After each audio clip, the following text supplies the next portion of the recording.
welcome to another episode of the Crispy Compact Communiqué, the 2020 ragtag communique for all your needs in the podcasting world in this wacky coronavirus time.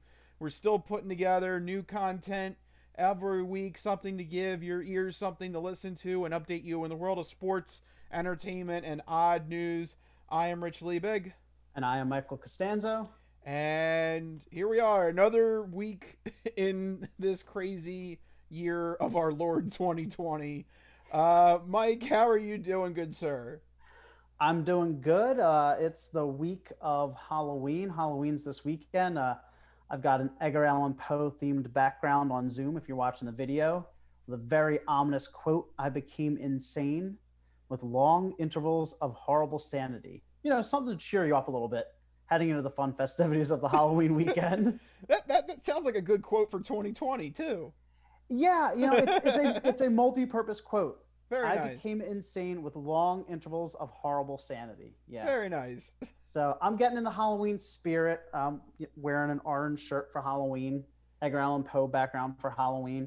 It's about as Halloween as I'm gonna get right now. You know, and I'll eat some candy at some point. Definitely be eating some candy. There you go. Got But candy. other than that, I've been playing Crash Bandicoot 4 on PlayStation 4. You really have just jettisoned yourself into like 10-year-old version of you, haven't you? Oh, absolutely. Absolutely. I'm just, this 2020 is the year of regression. I am mentally 10. Uh, some would argue I never was mentally older than that to begin with. But yeah.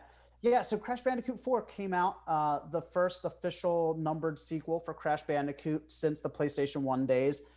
It's really cool. If you were a fan of Crash Bandicoot back in the day, there's a lot of stuff in the game that you'll really enjoy and appreciate. Has a very similar feel to the classic games. The platforming is, just as tough. There's a lot of unlockables, a lot of things to collect, a lot of secrets to unlock.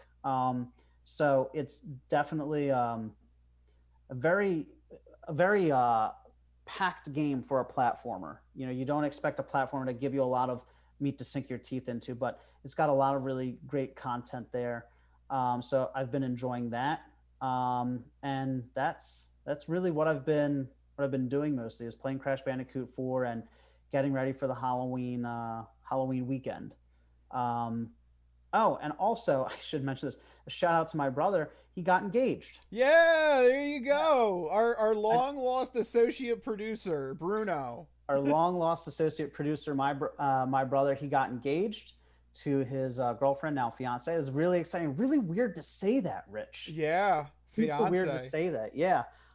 So this past weekend, we actually had a little get together to celebrate that.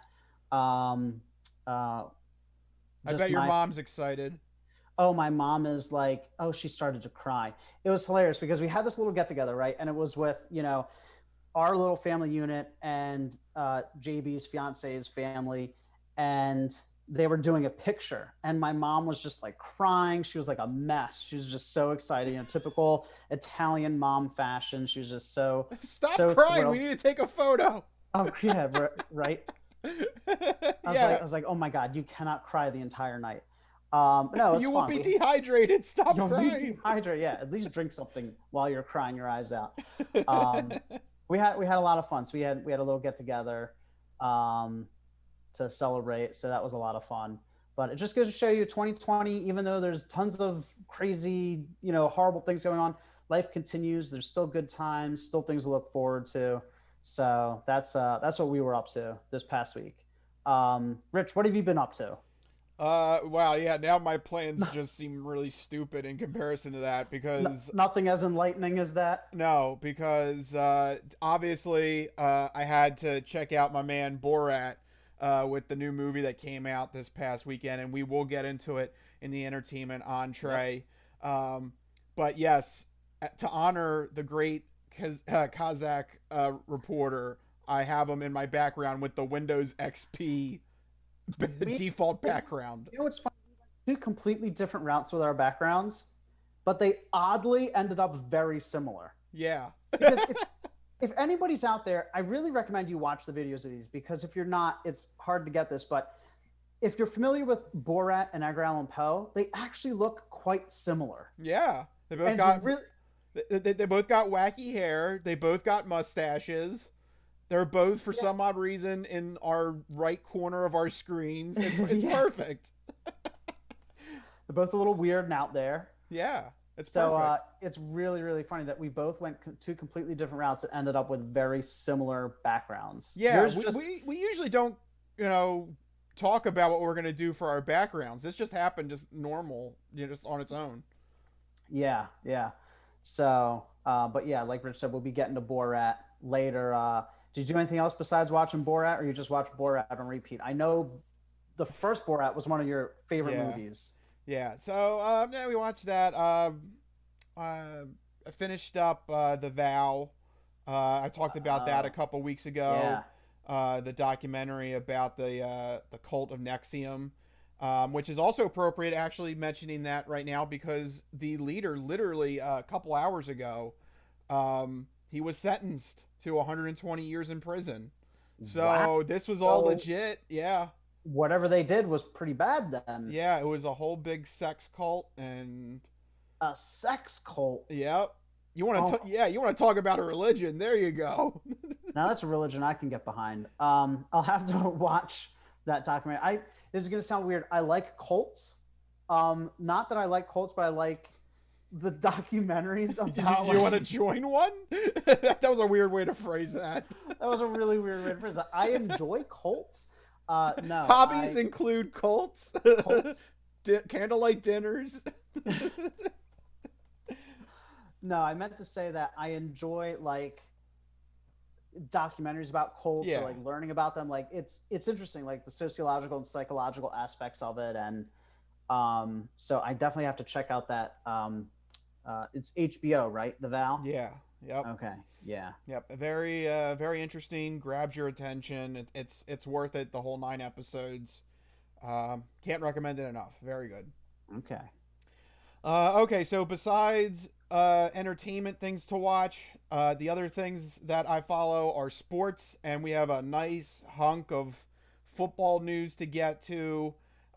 This first one, oh man, when this headline hit, it was just like, of course, Tom Brady, Tampa Bay, of course, they are looking for more pieces to fit their Super Bowl puzzle and they did it with a big signing of Antonio Brown, coming fresh off his suspension. Um, this really seems like Tampa Bay's just going all in. This is it. It's Super Bowl or bust. They know that Tom Brady only has this season, possibly one more season. You know, if he's able to keep producing at this level, but that is it. So the window is incredibly small, and they are pushing their chips, going all in this season. And now they're risking Antonio Brown. A lot of people, I got to admit, this is getting a 50-50 response. There are a lot of people who are saying this may not be a good move on the part of the Tampa Bay Buccaneers. But what say you, Mike Costanzo? So, oh man, you know what? Why not? So I'm not a fan of Antonio Brown. I think he's more trouble than he's worth a lot of times. But this is an unprecedented year. And given the situation, I can see where Tampa Bay is coming from. They're looking at it from this. One, as you mentioned, Tom Brady is not long for this world. Or Wow, you made it sound like he's going to die. he's not long for this football world. We are gathered here so that we may honor To Tom honor the Brady's. late Tom Brady. Yeah. But Here's his headstone. His time in the NFL is running out. This is a pandemic season, which means that it's completely up for grabs. Like everything is on the table right now. Who we thought was going to be good are just average. Who we thought was going to be bad it's like everything is going every which way. Expectations are out the window. So like we might as well capitalize on this topsy-turvy season and try to make the most of it. When you look at the actual deal that they signed Antonio Brown to from a cap and finance perspective, it's a 1-year deal, $750,000. It has incentives for like winning the Super Bowl, receptions, touchdowns, yards. It could go all the way up to 2.5 million, but a lot of those incentives don't even take effect unless the Buccaneers actually make the playoffs. So it's a very low risk deal in terms of capital um, Yeah, given up for it. but let's admit, I mean, the Bucs are what, 5-2. They're pretty much almost guaranteed. They would have to really just fall flat to not make the playoffs at this rate. Yeah, but this was my next point. They're 5-2, and I guess they're doing well, but do they actually think they have a shot at winning the Super Bowl? This is one of those moves that you make if you actually think that you are. I guess they have to think that they're in contention for a Super Bowl. Oh yeah, Um, they but knocked off the Packers. yeah, but the Packers, I guess that's saying something. But I don't know. Antonio Brown, is he going to be able to come out and play up to the level of what he used to? Is he actually going to be able to contribute? He's going to be a lot of rust to knock off. He's not going to actually see the field until I believe it's week 9 because the suspension goes through week 8, which we're heading into. So he wouldn't, actually play until week 9. He's got to learn the playbook, get into a rhythm with Tom Brady. Well, I mean, he already has a rhythm with Brady. They played that one game, and apparently they were working out together over the summer or something like that that. one game? I don't know, but he still has to come up with this offense. He still has to learn the plays and get into a groove in that regard. So I feel like I don't know. I don't know what to make of it. It seems like a moot point. I don't see it having that huge of an impact right now. I don't think he's going to make them markedly better. I don't know if he's going to tank the team either with his off the field shenanigans. I think right now it's just sort of just an average move. I see it as a low risk move. As there's for him it could be a way to get back into the NFL. So he wants to be on his best behavior. He should be on his best behavior. For the Buccaneers, I don't know how much they're actually going to gain out of this. What do you think? I'm gonna disagree with you on this. Really? This is a great move for the Buccaneers. First off, like you said, low risk contract. They are not spending a whole lot of money on him, but also secretly behind the scenes, that most people don't realize, the Tampa Bay wide receiving core is actually riddled with injuries. Mike Evans has been dealing with a nagging issue. Chris Godwin has been hurt for a couple of games. Their third string wide receiver, I forget his name. He was out for a game or two. They are having some injury problems at the wide receiver position, and now you're telling me that they're about to get Antonio Brown to stretch the field. Oh my gosh! Yeah, but is he going to make the difference that everybody thinks he's going to make? I see. Here's the he only played one game last season, and he's 32 years old. So is he going to be able to plug and play? I think he will, especially since when you consider when you have a guy like Mike Evans and Gronk underneath. I mean, he just has to really be like 2/3 of what he was. He doesn't actually have to come out and be the elite top 3 wide receiver that he was with the Steelers for this to work. He just needs to be able to stretch the field, and I think he'll be able to do that. Think about this: if you have Antonio Brown and Mike Evans both as your outside wide receivers, that is going to stretch the defense incredibly. And then that makes it easier for guys like Gronk and Godwin to catch, and Leonard Fournette to catch short passes. This is something that really could develop into an explosive offense. And I got to give props. Brady knew that this was Brady and Arians and the Tampa Bay organization, they knew this was gonna be a really good pickup, and they weren't afraid to deal with the whole hype with Antonio Brown. I bet you a lot of teams were interested in Antonio Brown, but they were worried about the headache. And Tampa Bay is just throwing caution to the wind, and they said, you know what? If he doesn't work, we'll cut him, and that'll be the end of that. But if it works, this is a potential Super Bowl move. Right, and that's the only reason that I think saves this is that it is just a 1 year, not even a 1 year, it's a half a year rental for Antonio Brown. So it's very low risk. I think it has a high ceiling, but I think realistically, I don't know. I mean, we'll see. Maybe Antonio Brown comes back. He doesn't have any rust. I see him having a little bit of rust. A year and a half out of the game, 32 years old. It's going to take him a while to get back into the swing of things, to get up to speed with the playbook, to get into a rhythm with Brady. But like you said, there is the potential there. There is the potential there. So it has a very this move has a very high potential, high ceiling. But I think it's going to end up being somewhere as a sort of just an average move. But we'll see. It's very interesting to see how it all plays out. I Yeah. think it's interesting that Tampa Bay thinks that this is their year. I mean, it makes sense. Brady, you got to give Brady credit. He is still performing at a top 10 quarterback level so far this season. Right now, he's winning that whole is it Brady or Belichick thing. Yeah. Because you look Right? at the Patriots, they're sub 500 for the first time in a long time. Yeah. Brady, on the other hand, he's like, I went to the Buccaneers, who really, what did anybody expect the Buccaneers to do? And now they're 5-2.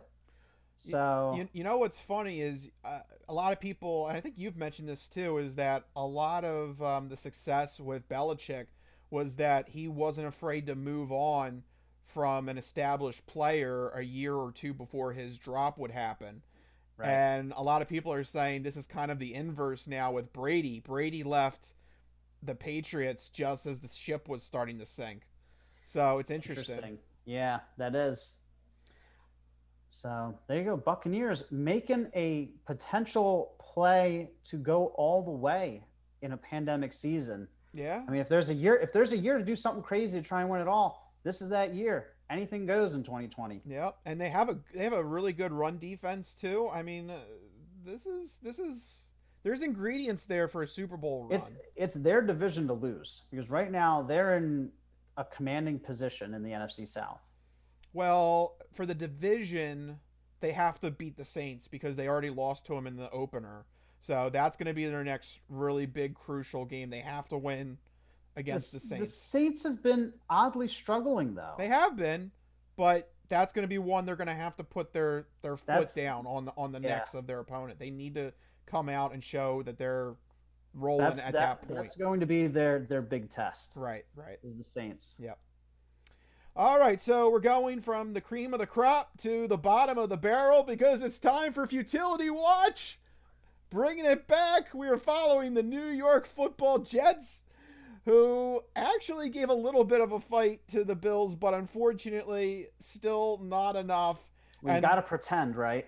And the Jets are now 0-7, just cruising right along in this wonderful season that I believe the Jets are going to go 0-16. This is just it's the opposite of a roller coaster. It's I guess the ride where you're just in a lazy river. Yeah, in that lazy river ride. This is the total opposite. This is the lazy river ride, and the New York Jets are all aboard the whole time. So in addition to losing their most recent game, they are following Mike's advice from last week, and literally every player is available for trade because they just traded away this linebacker who was the third string, but he got bumped up to starting as a second stringer, and then the Jets have dealt him for a 6th-round pick. That's amazing. Like, oh wait, he's a starter? That means we can trade him now. Booyah. Yep, there you go. Call teams up. And I also heard you brought up the point that they're shopping Quinnen Williams.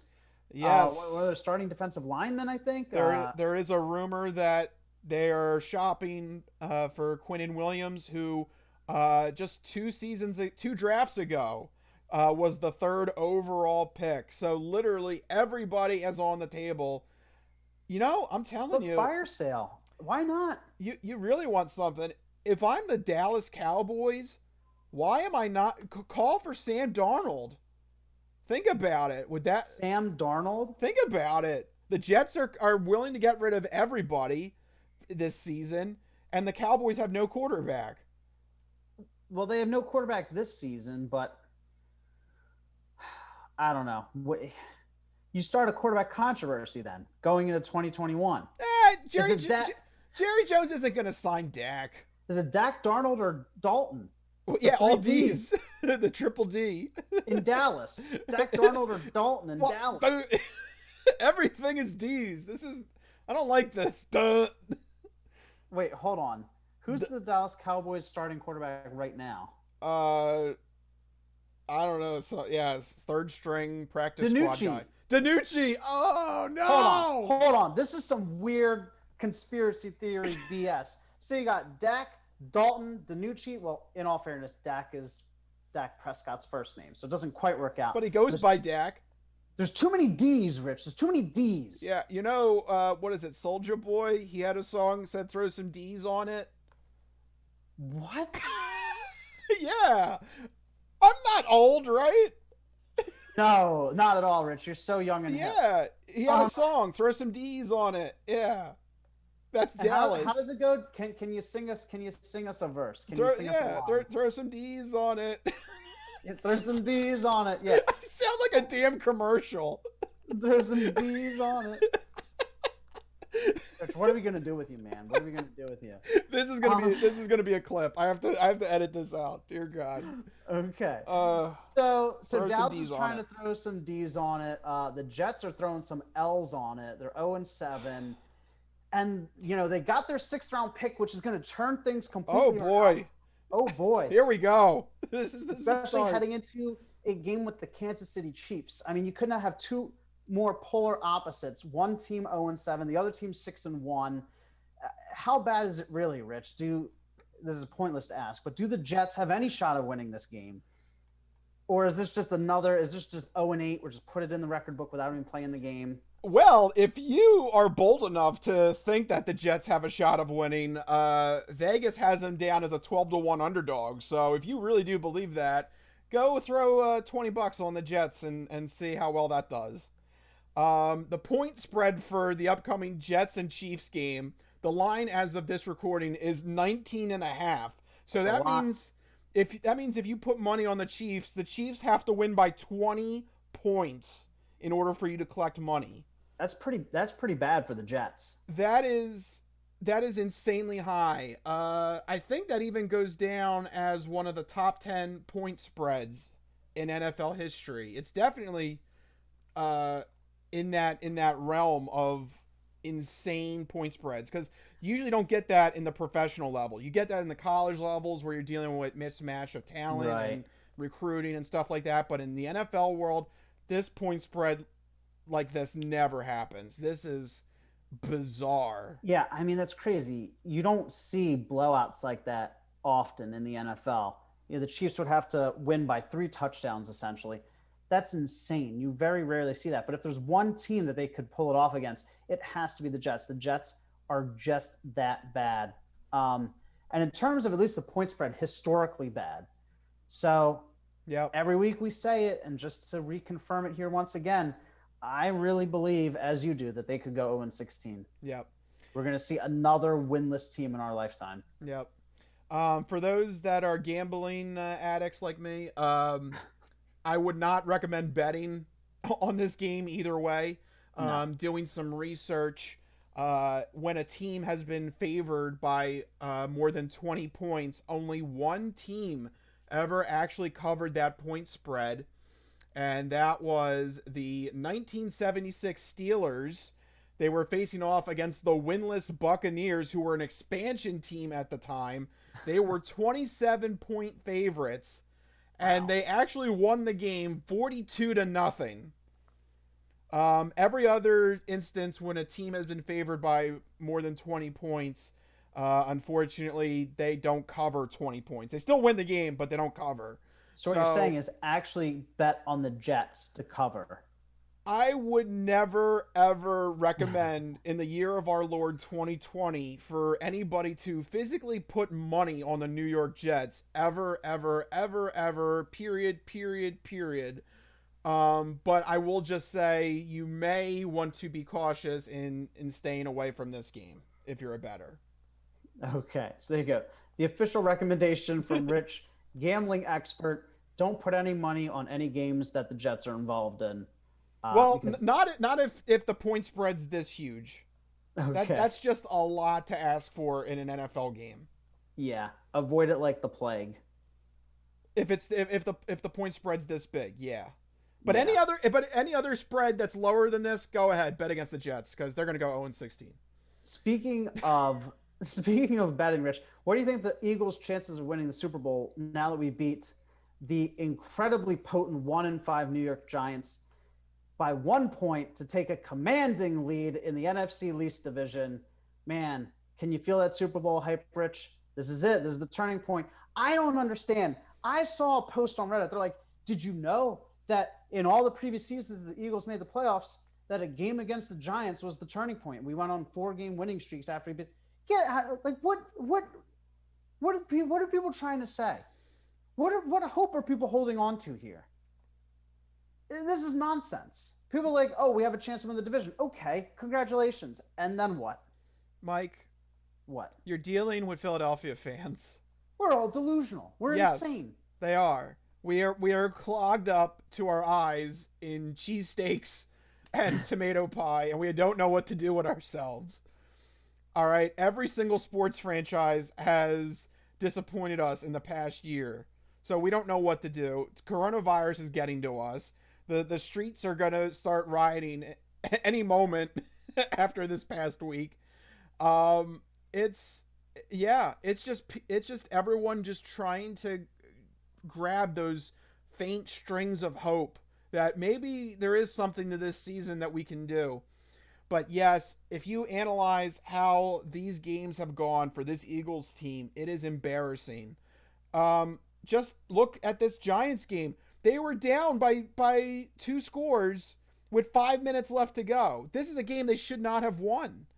Yeah. And they somehow pulled it out to go to the immaculate record of 2-4-1 in this crazy division that every team is either hurt or dysfunctional in, Or both. or both. I'm going to repeat my prediction from last week. The Eagles, whatever this game happens on Sunday night against the Cowboys, everybody loses. It's going to be the same exact thing. The Eagles are going to win, and just more delusions will happen to the Eagles fan base and Howie Roseman, that they're going to think that this season is salvageable, and they're going to do a wacky trade. It's coming. I can feel it in my bones. They're going to do something crazy and think that they have a shot to actually, do something in the playoffs, when in actuality, this team should not be sniffing anywhere near the postseason. And the only reason that they are is because they're in the NFC Least division. Yeah. No, you're absolutely right. I know. Well put. You're absolutely right. We were down 21-10 to the 1-5 Giants in the fourth quarter. Okay? It's not like we were up 20-0 and we let New York score a couple touchdowns in garbage time. No, we had to fight our way back against a 1-5 team. Okay? So I hate the whole college football quality of win BS, but you really do have to look at the quality of the win here.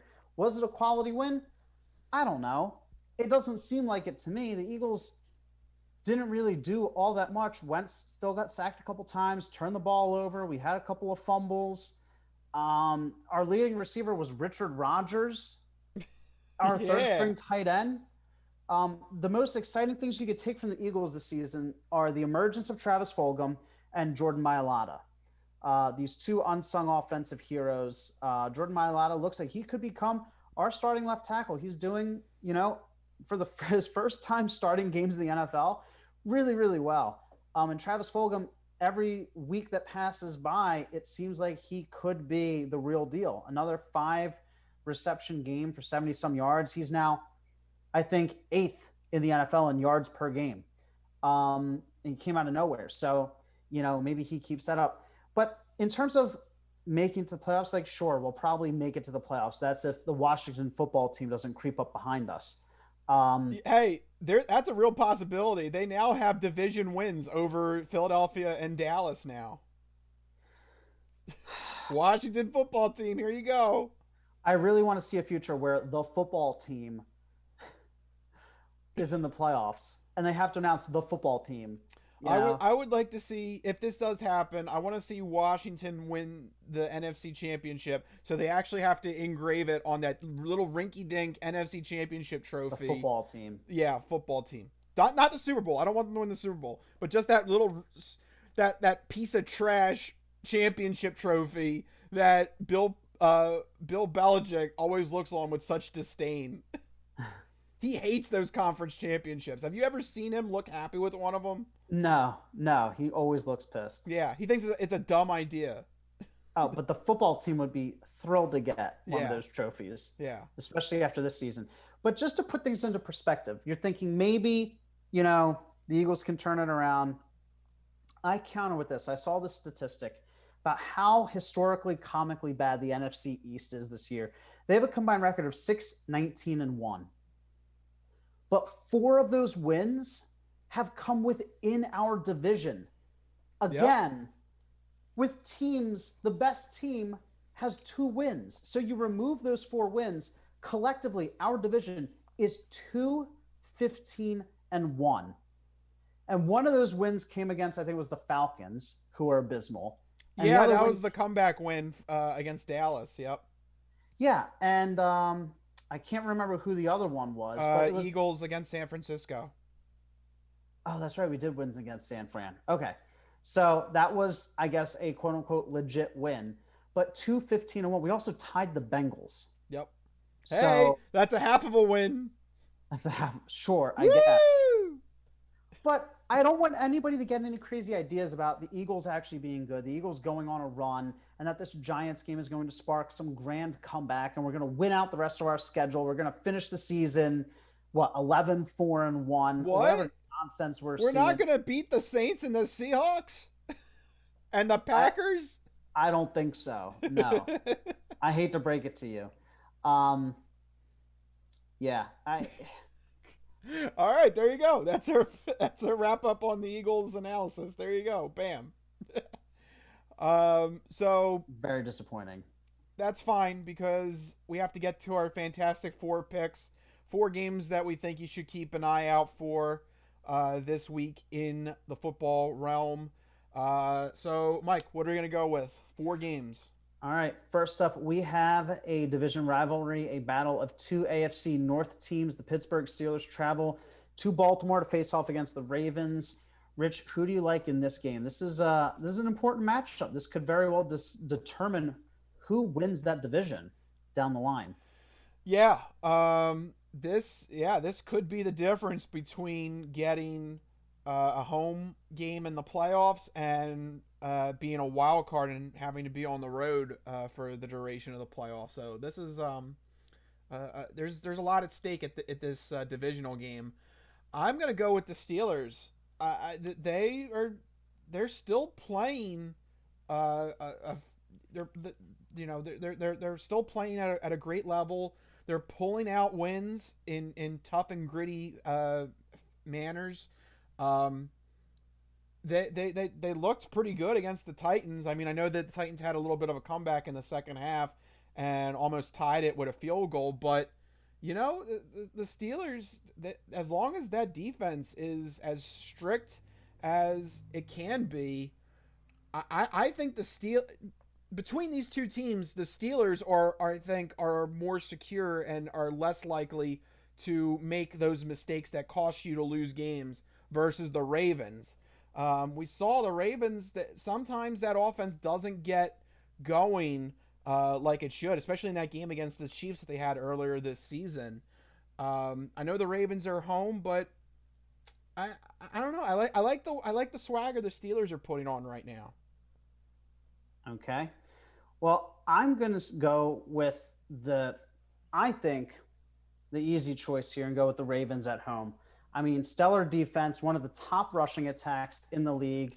I know the Steelers have that great defense, but if Baltimore can control the ball and control the flow of this game, then I really think that they have a chance of pulling this off. You know that the Ravens always show up against division opponents. I know the Steelers are doing well, but for some reason, both of them, it's a little misleading. They both had sort of lackluster schedules so far in terms of the quality of opponents. The Steelers had the one good win against the Titans, The Ravens did blow out a couple of opponents. So it's like six one way, half dozen the other. So I'm going to go with the home team here. I'm going to go with the Ravens. They have a stellar defense, stellar ground attack. Um, I think that they can. I don't know if the Steelers are favored going into Baltimore, but I feel like this. I feel Ravens are favored point spreads 4. So four. Okay. For some yeah. reason, I feel like they're like an unspoken underdog in this. Though. Like I feel like they have a little something to prove here. Like all of a sudden, it was their division, and the Steelers came out really strong, and everybody sort of lost the focus on the Ravens. I think the Ravens are set to remind everybody that for the time being, it's still their division. So I'm going with the Ravens.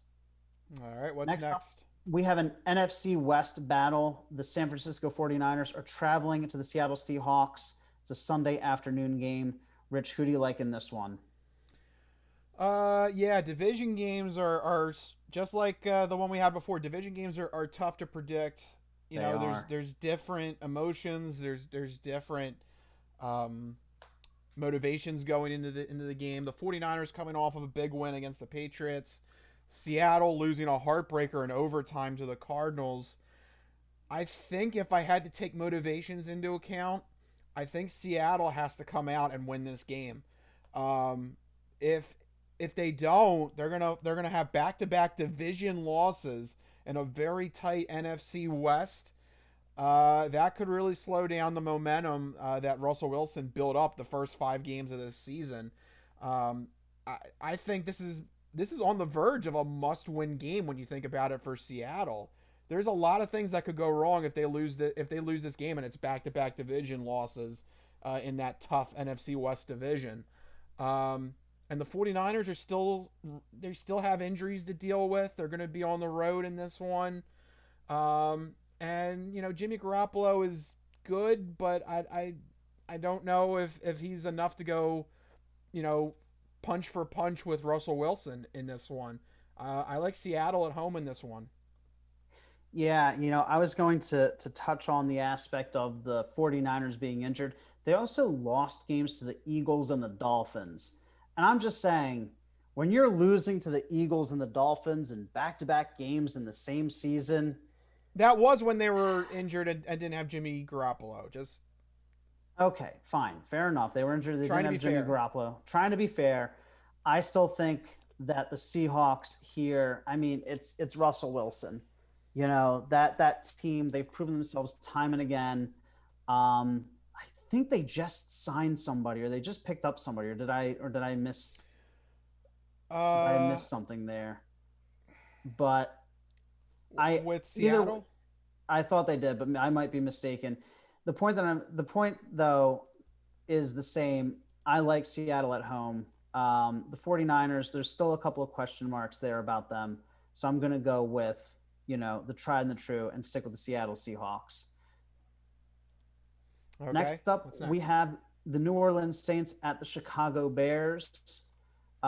Rich, there's really no plot line to this one other than these are two NFC teams struggling to stay alive in the NFC. Who do you like in this one? Well, actually, I can give you a plot line. Is What's the as plot of line?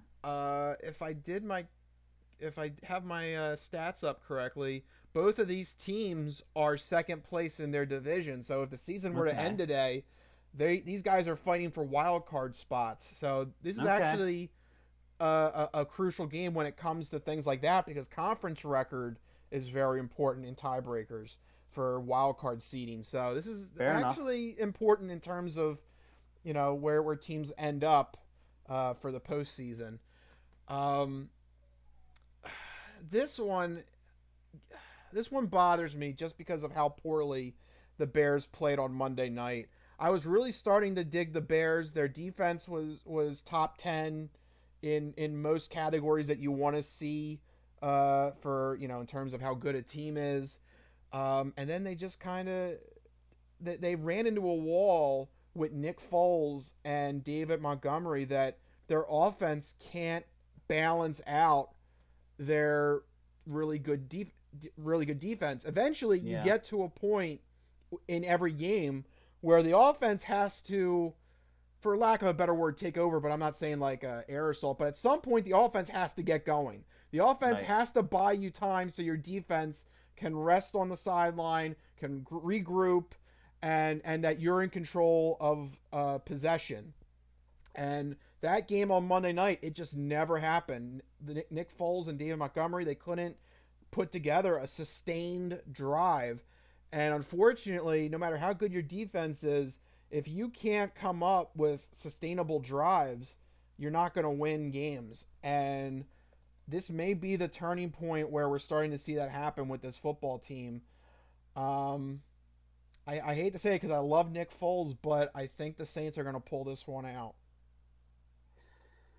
Yeah, this is a really tough one. The Bears are doing surprisingly well this season, but like you said, knowing Nick Foles as two Eagles fans, we know that he goes through stretches where he's really good and stretches where he's really bad, and he just doesn't have that X factor. The Bears are not giving him enough time. That offensive line, um, he's very statuesque. He needs time back there in the pocket, and the Saints have a surprisingly stout defense. If they can get to Nick Foles and rattle him, they have a chance to pull off this game, even on the road. So I'm going to go with the Saints here as well, beating the Bears. I just, yeah, something about Nick Foles. He can't be successful anywhere outside of Philadelphia, and it's usually because he goes to teams. No, it's usually because he goes to teams with lackluster offensive lines. So that's a factor. Also, another factor is David Montgomery is not a bell cow running back. Yeah. I think the Chicago front office thought he could be, um, but he's just not. And for a guy like Nick Foles, you need to have the threat of the run game so that Foles has time in the pocket or that he Yep. can do play action. Yep. That's really where Nick Foles does well is those play action That plays. those run play options and run And pass options and and in order for that to happen, you have to have the running game actually be a credible threat, and you it's you just need not a ground happening. game that's not ranked 31st in the league right now. Yep. So, yeah, I think that while New Orleans has tripped up a few times this season, I think this is around the time where they start to find their groove. I think they're going to win one against Chicago here. All right, and of course we got to get to the Oh, Eagles wait, that's game. right. There's one more. I forgot. Um, Yeah. I'm not being sarcastic. I literally forgot.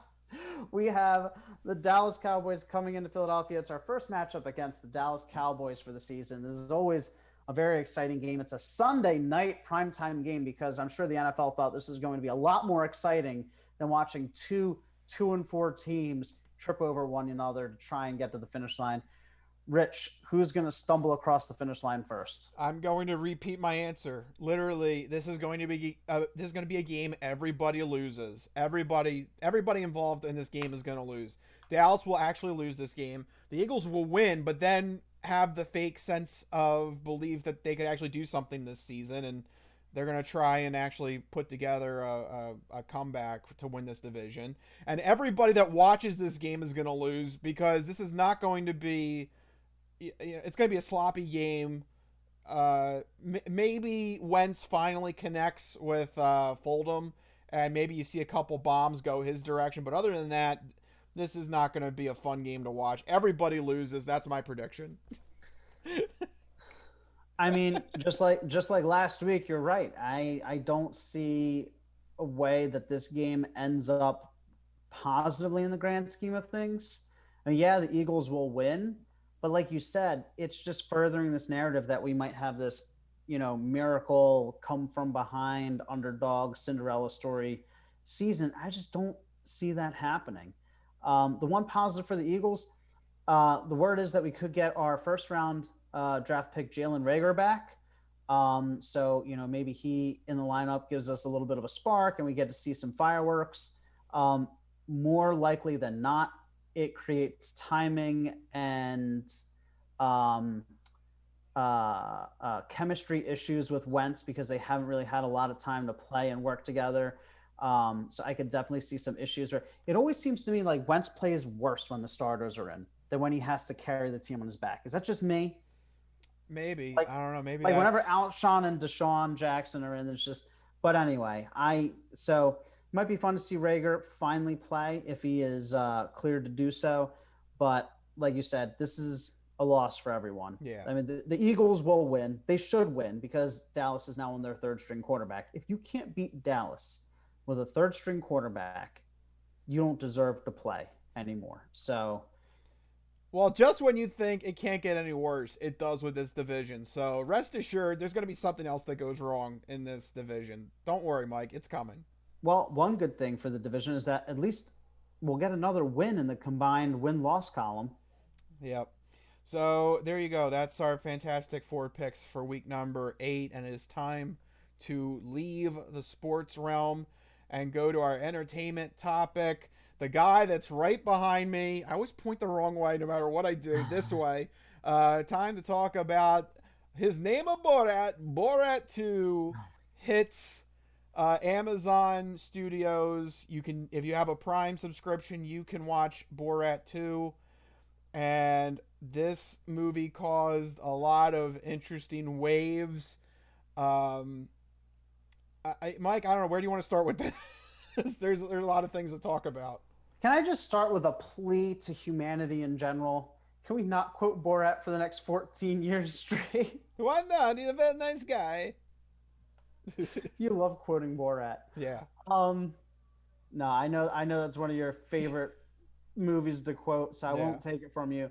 But yeah, so Borat, if ever there was a year or a moment in society to have a film like Borat, now is it. Just the cherry, the insane cherry on top of this crap pie of a year. It's like I feel like society was ready and ripe for him to insert himself and to really show the weirdness underlying everything. And sure enough, there were some really great shocking moments in the movie that really made you go, "Oh my god, I can't believe that, you know, people in America actually think and act this way." Um, I will say though, overall, just like with every comedy sequel, for me personally, it didn't hit and land the same way that the first movie did, because the lengths they had to go to find a way around the notoriety of Borat, because people, and they address it in the film, because people identify him on the street. So a lot of the movie is actually these scripted segments between, if the plot is that he's trying to give away his daughter as a gift to gain favor with American politicians. Yep. And so a lot of the movie are scripted segments between him and his daughter. And it was weirdly a father daughter film more than a social commentary at times, which was interesting. But it didn't jive with what you normally would expect from something like this. So after I got over that, it ended up being somewhat average comedy. I think it lost a little bit of the novelty of the first movie. Comedy sequels usually do. Overall, though, I still found it to be pretty funny. A lot of ridiculous moments, a lot of hilarious moments, a lot of moments that really make you just shake your head and go, you knew that there were people in this country that thought and acted a certain way, and you're like, okay, wow, awesome. So it just confirms it for me that there are those nut jobs out there. But it also had weird glimmers of hope, which I thought was nice and much needed in 2020. There's a long, rambly way of saying that it was perfectly average. Yeah, I would say it gets the nod of being just slightly above average because it is a comedy sequel. Right. And it's very tough to do a comedy sequel. It's just It is. yeah, literally name me a good comedy sequel. It's very tough. Um, Yeah. so the bar was set pretty low, I think, going into this. We weren't sure Right. what to expect. But yeah, I ended up liking the movie. I ended up liking the character of his daughter.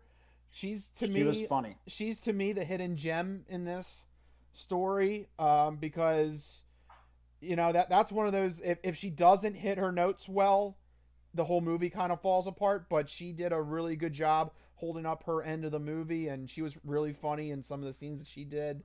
Um, and yeah, like you said, there are your traditional scenes that make you go, "Oh my god, I can't believe people can be this way."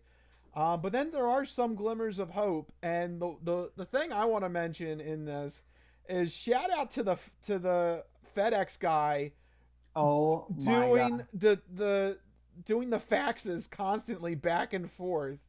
that guy. Borat has to do communication with the Kazakh government, and he goes into a random FedEx and he orders all these ridiculous faxes to be sent to the Kazakh government. And it's a real guy. He has to, do it. It's his job, but he doesn't seem to mind too much. He's the true MVP. He doesn't bat an eye. Yeah, he sends like faxes that's just like, "Sup? Yeah. How you doing?" Like stuff that we take for granted that you just do, like just texting, and it Right. was hilarious. And he didn't give in at all. He was right there ready to help Borat the entire time. That guy is the true MVP as far as I'm concerned of this of this movie. It was great. Yeah, there were some very good moments. I really appreciated oh my God, where Borat quarantines with two conspiracy theorists. Yeah. That was there was a lot of good moments there. A lot of really funny moments there. Um, I'm trying to think of some of my other favorite parts of the film. But you're right. The daughter was the hidden gem. Basically, any scene that she was in was really good, really funny. And she had to be. And that is one of the creative ways that the movie got around Borat being such a recognizable caricature. Yeah. Because Borat really wasn't in the movie as obviously as much as he was in the first one. A lot of it focused on the daughter. A lot of it focused on Borat in disguises, playing other characters. So the daughter was a major highlight. On a more serious note, I really liked the moments with the Holocaust survivor, Judith Dim Evans. She was an amazing little part in the film where, like, I don't know, I feel like it was needed in 2020, this sort of like reminder that, we're all one giant, human race, and we should all like stand together and support each other. It was like a weirdly unexpected turn in the middle of that movie where it was like very wholesome. And then of course Borat undercuts it where, he hugs her at the end and she's like, and then, make, what did she say? Make love, not war. And Borat goes, "One thing at a time, Judith." Yeah. So, it's like he still undercut it with some of the comedy, but it was still this like strangely wholesome moment in the middle of this absurd, offensive, comical, movie.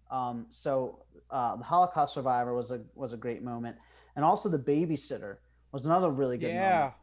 And this woman, you could tell she cracked me up so much because there were some scenes where she's just staring at these characters, and her face is like everybody's face watching it. They're like, "Are you serious?" Like in complete disbelief. It's interesting though that it came out that she feels that she was tricked by the film. And that they told her it was a documentary about women's rights, and that she thought that the daughter was in serious trouble, like she was being sold into sex slavery, and like her and her whole church congregation were like really upset and worried for the daughter. So it's one of the side effects of how Borat does the filming, intentionally lying to people. I mean, because you wouldn't get the same reaction. After watching the NXIVM documentary, I can now understand that being a legit fear. Yeah. I haven't watched the NXIVM documentary, but I can see how that would be a very real concern.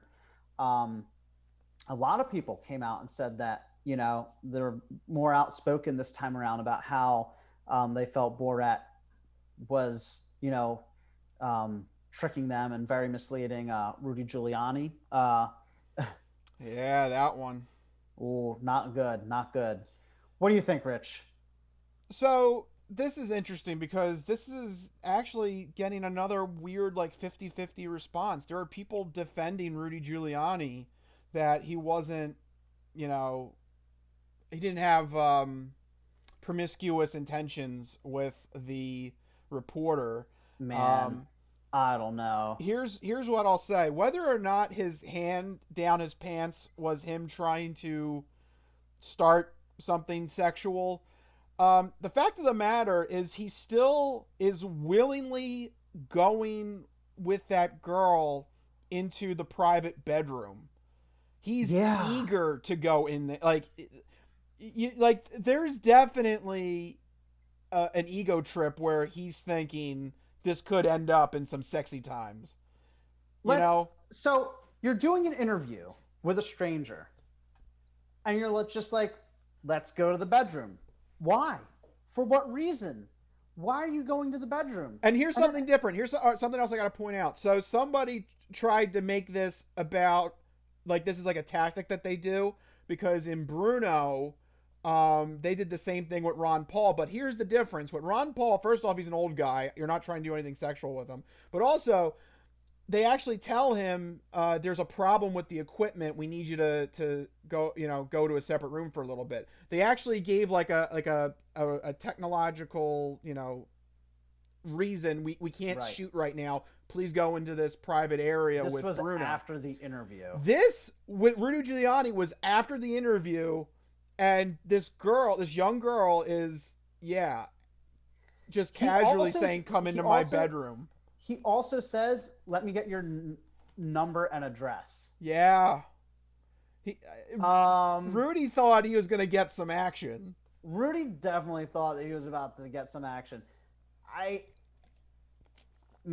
don't know. I don't want to verge on, what is it, slander or libel, but slander.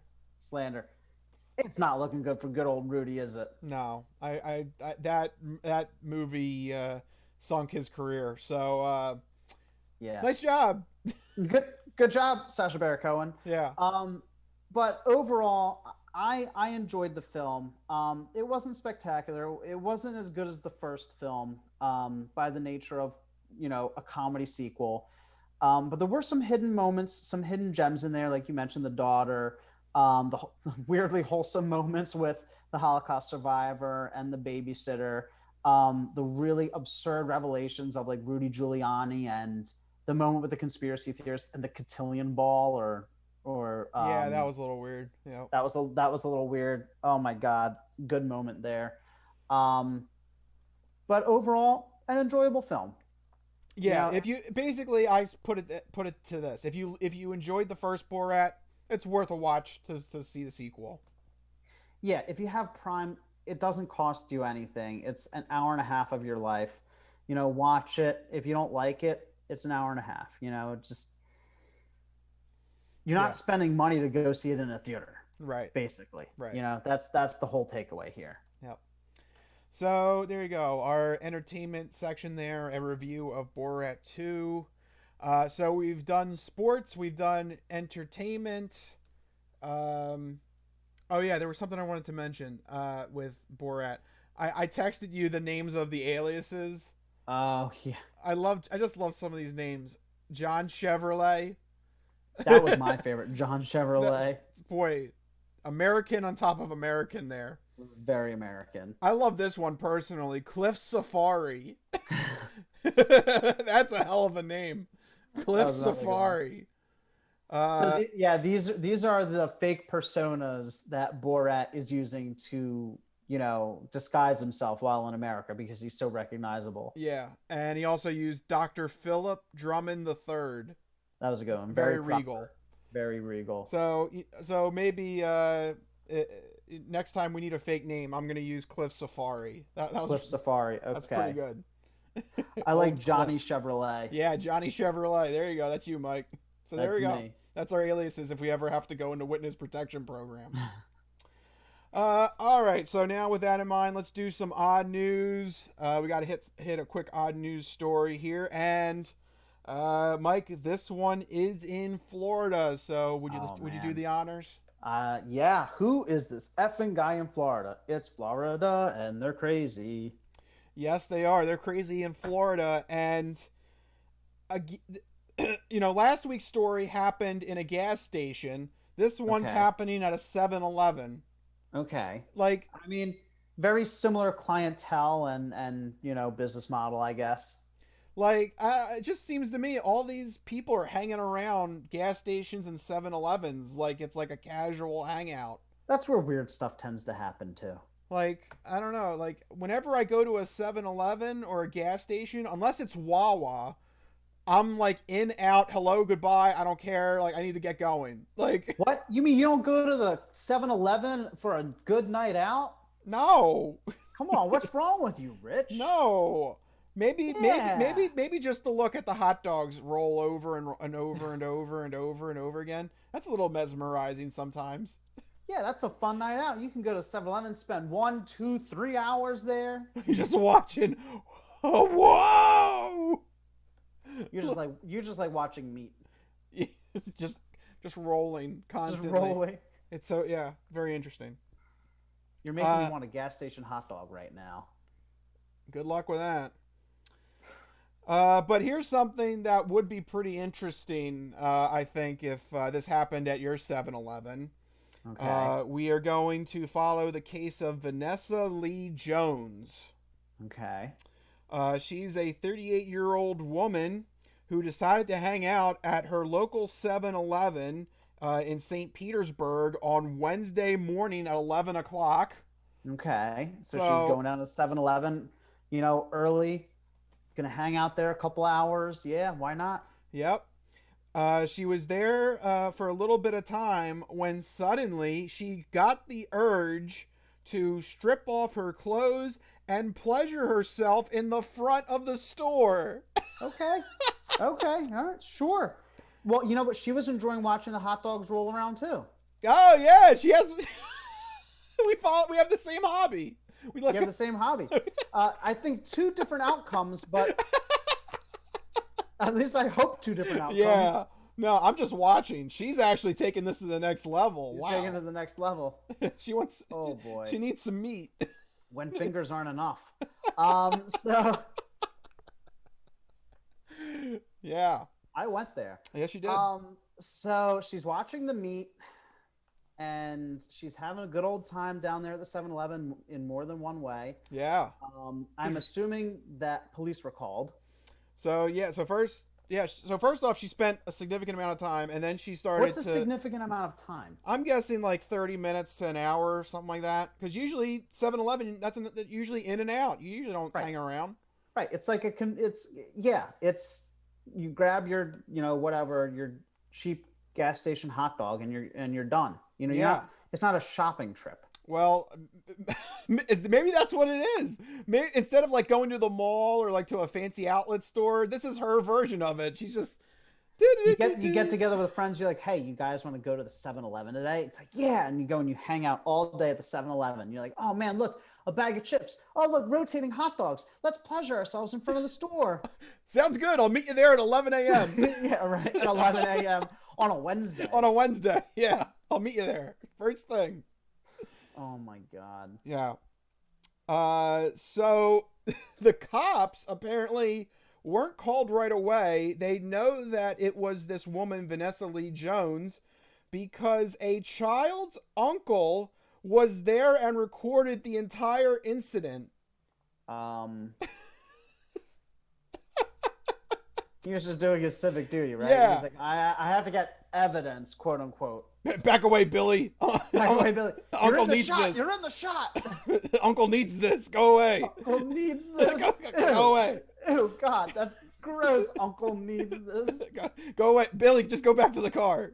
Go play Pokemon or something. I need Uncle, this. Can I have a slushie? I said not now, Billy. Go back to the car now. Go back to the car.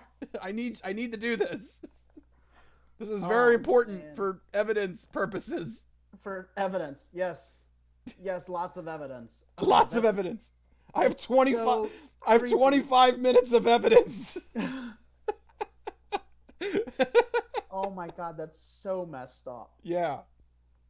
So he waited until it was done to call police then, I assume? Yeah, he let yeah. You don't want to bother the actress, She's doing her thing. You don't want to bother the actress. Yeah. She's in her scene. Just keep going. Right. He's just standing there breathing heavily behind the rotating hot dog counter, just recording. Yeah, with his cell phone. Yeah. He's rotating his hot dog. 20. I got 25 minutes of evidence for the cops here. So Oh my god. doing my duty. Aye. Captain? Like, aye. Yeah. So eventually cops finally showed up. That's when it was confirmed that she was touching herself in the presence of the 7-Eleven store. Okay. She was arrested for lewd and lascivious exhibition. Okay. And it will be a felony since she was in the presence of a minor. The kid was around. Yeah. Yeah, Can't do unfortunately. that. Nope. Yeah, that's not good. Yeah, not good for your legal issues here. Yeah. In a fun twist, she says that she did not engage in any illicit behavior, and she says she plans on fighting the charge. Of course she does. Just sure. Of course. Even though there's a 25-minute video of you doing this. Yeah, I want to know what her excuse is going to be. Like, they show the video and she's just like, nope. Literally, like the dude or the cops just have to press a phone. The video. Yeah. There you go. This is you. Like, she's going to be like, nope, wasn't me. Didn't happen. She's gonna bleach her hair and be like, oh, not me. She was tucking her shirt in. Speaking of Borat. I'm just saying. By the way, as is tradition, I have her mugshot here, so let's see if I can get her near Borat. There she is. She's flirting with Borat. She's flirting with Borat. Very nice. Oh my god. You want to have a sexy time with me? Very nice. I will look at you while you do your thing. They both look crazed. They were meant to be together. Yep. So there you go. You now have the visual image. If you want to check it out, if you're watching us on video, there you go. There's the mug shot of the woman who found this 7-Eleven really must have been sexy for her. Just all of a sudden, rotating hot dogs, man. I'm telling you. She has been released on a $10,000 bond. So there you go. The story of Vanessa Lee Jones. At 7-Eleven, she just got her all hot and bothered. Yeah, something like, I guess the hot dogs. I don't know what else would turn you on in a 7-Eleven. Just the hot dogs. Yeah, so there's I can't.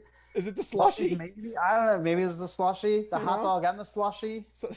Just got her going. She's like, oh, like, I don't even know. I can't even come up with an excuse. You know, what's funny is there's a 7-Eleven literally like 3-4 blocks from my house. I have not been to that 7-Eleven in probably 15 years. Oh yeah, I have a 7-Eleven that's like 2 blocks from me, and I don't. Do you go there? No, I'm more than willing to drive the 5 minutes and go to a Wawa. I kind of want to go to that 7-Eleven now and see what they have in it. Like, I don't know what 7-Elevens have anymore. Well, it's not like a revolution has happened at 7-Eleven. Well, I don't know, Rich. It's been like over a decade. Who knows? 7-Eleven might be like a really awesome place now. Do they have like porno mags? Do they have? Is that still a thing? 7-Eleven, and I'm going to search 7-Eleven and find out what they have. Well, they have. Oh, look at this. See, there you go. They have buy one get one pizza. Buy one large pizza, get a second one free in store. Oh boy, that really just turns women on. That just gets them going. Let's see.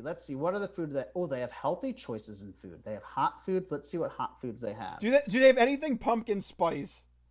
That sounds like a basic bitch, move. Like, let's see. Let's go to the bakery. Let's see. They have cookies. They have pumpkin muffin. There you go. There you go. She wants to take care of her pumpkin muffin. It's got cream cheese filling. I don't know why I said it like that. I just killed Rich. Oh my god, that was perfect. Perfect.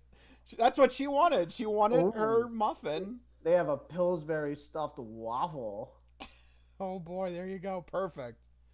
All right, see, there you go. She wanted her muffin stuffed. She wanted the waffle. There you go. Those are the things turning her on at the 7-Eleven. There you go. Rich, they have mini tacos. They have breakfast empanadas. What is happening in 7-Eleven? Yeah, I don't know. So I'm there, going to 7-Eleven. good luck. What the hell is a mini taco? I don't think you're gonna have as good of a story as this one from the odd news this week. So No, probably not. there you go. That's the odd news for the week. All right. So before we officially wrap the show up, let's go over apocalypse activities, things that we think you may want to do this upcoming week. Mike, do you have any recommendations Yeah. other As than soon as I going to your finish, 7-Eleven? well, I mean, obviously go to 7-Eleven, get some pumpkin. What did I say? Pumpkin muffins with cream cheese filling and Oh mini yeah. tacos. I don't know what a mini taco is, but I want to get a mini taco. No, I started watching, and when I say started watching, I mean exactly one episode of this mini series on Netflix called The Queen's Gambit. Um, Yeah, I've been seeing a lot of press for it. it's Is been it getting a lot of good press. is It it good? explores. It is pretty good. Here's the premise. I'll just read this off of Wikipedia. Explores the life of an orphan chess prodigy named Beth Harmon from the age of 8 to 22 as she struggles with addiction in a quest to become the greatest chess player in the world.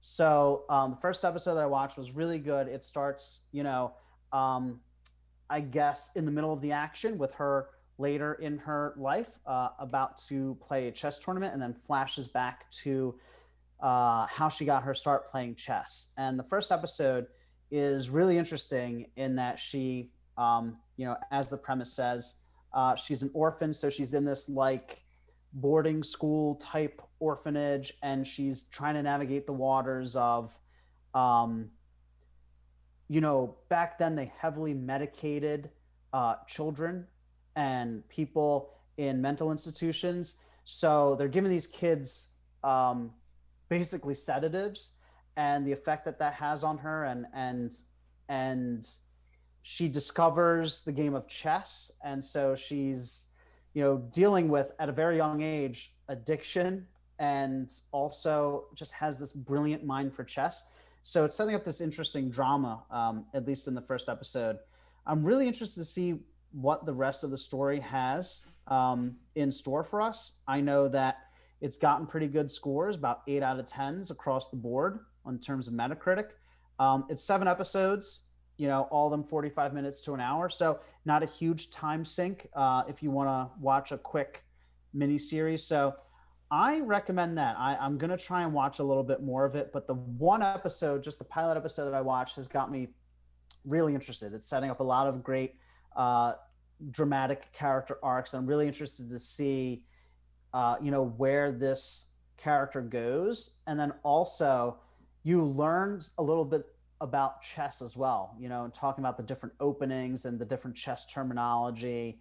And it's just really cool to watch them play and watch her process things. And it makes me wonder, it almost makes me want to research chess a little bit to find out if people really do play that way. And because she's like playing it without looking at the board, she's like calling out the moves, and Yeah, it's that really is really fascinating. that is something among chess grandmasters is they have this ability. They can memorize the chessboard.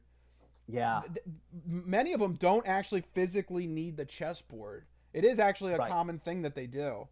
And Um, they sort of touch on that in the first episode where she's playing against a person and calling out the moves as she's like standing with her back to the board. And then this isn't really spoiler, but a side effect of the drugs that they give them at the orphanage is she plays chess in her mind on the ceiling at the orphanage at night as she's trying to go to bed. hmm.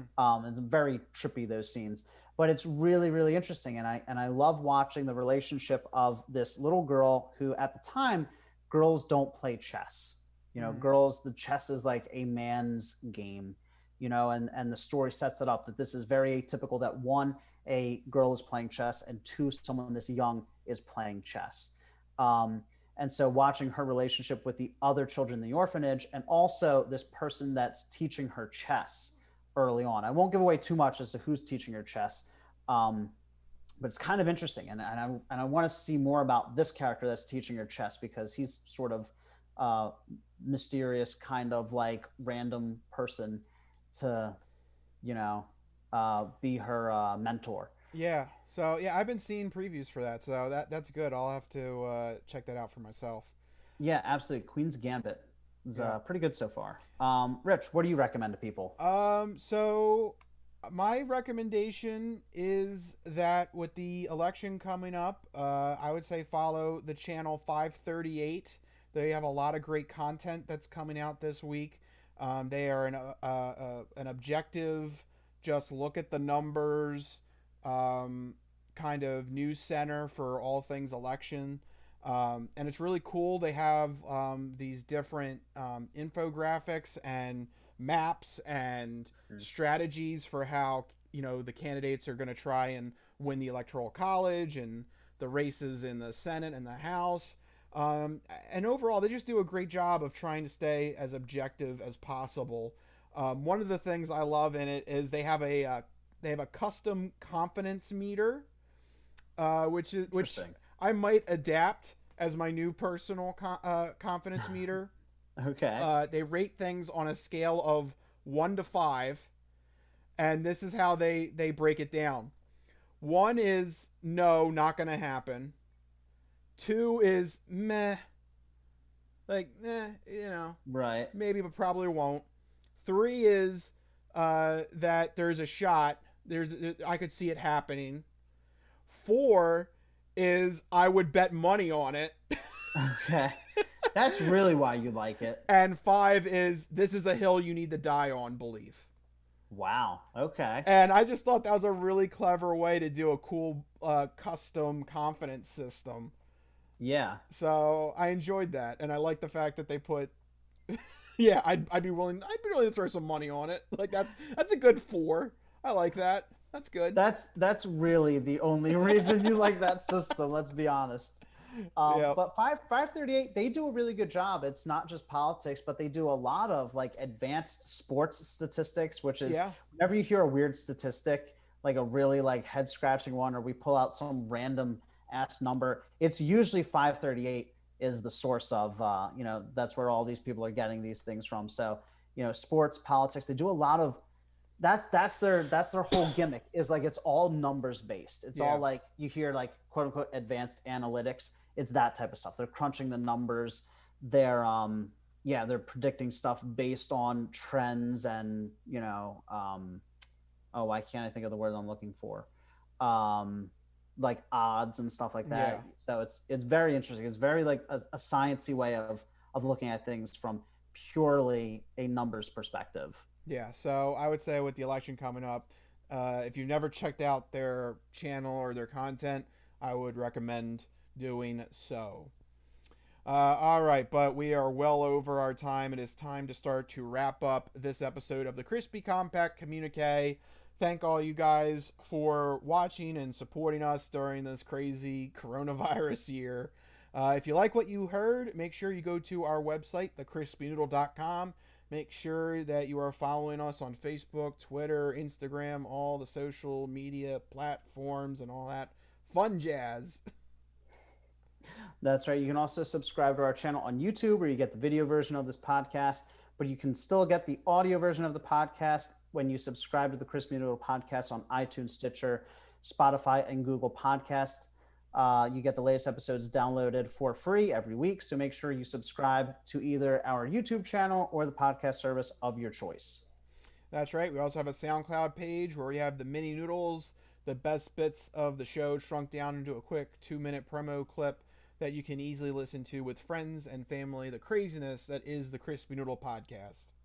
That's right. So many ways to get in touch with and share the Crispy Noodle podcast. If you want to get in touch with us individually on Twitter to share your sports, entertainment, or odd news stories, you can find us there. I'm at Mikey Costanzo, MikeyCostanzo. And I'm at Rich Liebig, RICHLIEBIG. Find us on the Twitters. Let us know what's happening. Any news stories you want us to talk about on next week's episode, send them our way, and we'll give you a shout out if we use that.